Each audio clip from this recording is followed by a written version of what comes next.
तर साधारणतः 6:15 पासून लोक या मोनोरेलमध्ये अडकलेले होते। तर या ठिकाणी अडकलेल्या आता प्रवाशांना रेस्क्यू केलं जात आहे। याच मोनोरेलमध्ये आमचे प्रतिनिधी सागर शिंदे सुद्धा अडकलेले होते, त्यांनाही आता रेस्क्यू केलं जात आहे। तर सागर शिंदे यांनी आपल्याला वारंवार या ठिकाणी नेमकं काय घडतंय याची माहिती दिली होती। मोनोरेलमध्ये आता TV9 मराठीचे प्रतिनिधी सागर शिंदे मोनोरेलमधून बाहेर पडतायत। आतमध्ये नेमकं काय सुरू आहे याची माहिती ते वेळोवेळी आपल्याला या ठिकाणी देत होते। लोकांनाही त्यांनी संयम ठेवा असं सांगितलेलं होतं, मदत मिळते असं सांगितलं होतं। तसंच मदतीसाठी त्यांनी अनेक फोन देखील या ठिकाणी केलेले होते।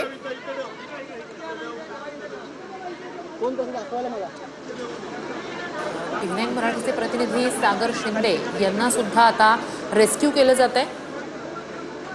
मोनोरेल अडकून पडलेली आहे, बंद पडलेली आहे। सगळ्यात आधी सागर शिंदे यांनीच ही माहिती पोहोचवली। त्यांनी सुद्धा प्रयत्न केले होते, आतून फोन लावण्याचा, इमर्जन्सी नंबरला कॉल केलेला होता, मात्र कोणत्याही प्रकारचा रिस्पॉन्स नव्हता। आणि आतमध्ये काय नेमकी परिस्थिती आहे हे वेळोवेळी दूरध्वनीवरून ते आपल्यापर्यंत पोहोचवत होते। तर सागर शिंदे जे TV9 मराठीचे प्रतिनिधी आहेत ते सुद्धा या मोनोरेलमध्ये अडकलेले होते। काय नेमकी आतमध्ये परिस्थिती होती याची सगळी माहिती त्यांनी आपल्यापर्यंत पोहोचवलेली होती। दूरध्वनीवरून ते आपल्या संपर्कात होते। सुटका सागर शिंदे यांची आता केली जाते। इतरही प्रवाशांना आता एक एक करत लॅडरवरनं खाली उतरवलं जातं।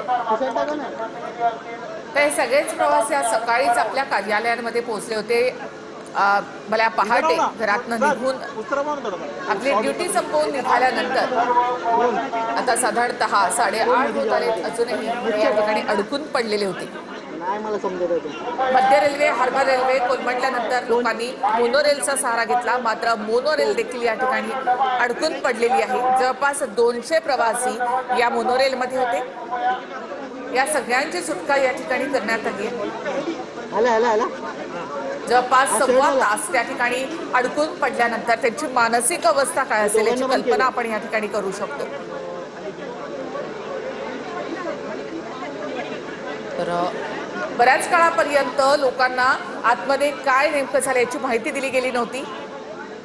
नंतर शेवटच्या अर्ध्या तासाच्या त्या ठिकाणी लाईट बंद झाले, AC बंद झाला आणि त्याचा त्रास प्रवाशांना होत होता। मोनोरेल एका ठिकाणी थांबली, त्यानंतर बराच काळ का नेमकी ही मोनोरेल या ठिकाणी थांबली आहे हे प्रवाशांना कळत नव्हतं। आणि त्यानंतर जसा त्यांनी संपर्क करण्याचा प्रयत्न केला इमर्जन्सी नंबरवर, सागर शिंदे आपण पाहतोय मराठीचे प्रतिनिधी सागर शिंदे इथून आता मोनोरेलमधनं बाहेर पडताना आपण पाहतोय।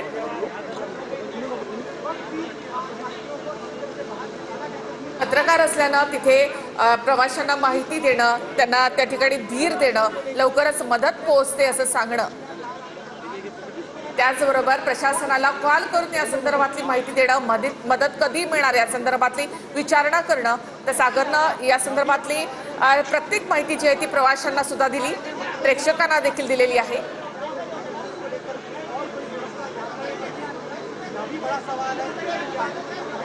यंत्रणांकडून अडकलेल्या प्रवाशांची सुटका केल्यानंतर त्यांची माहिती घेतली जाते, त्यांची नावं, ते कुठून जात होते, त्यांना पाणी दिलं जातंय, त्यांना काही वैद्यकीय मदतीची गरज आहे का याची विचारणा होती।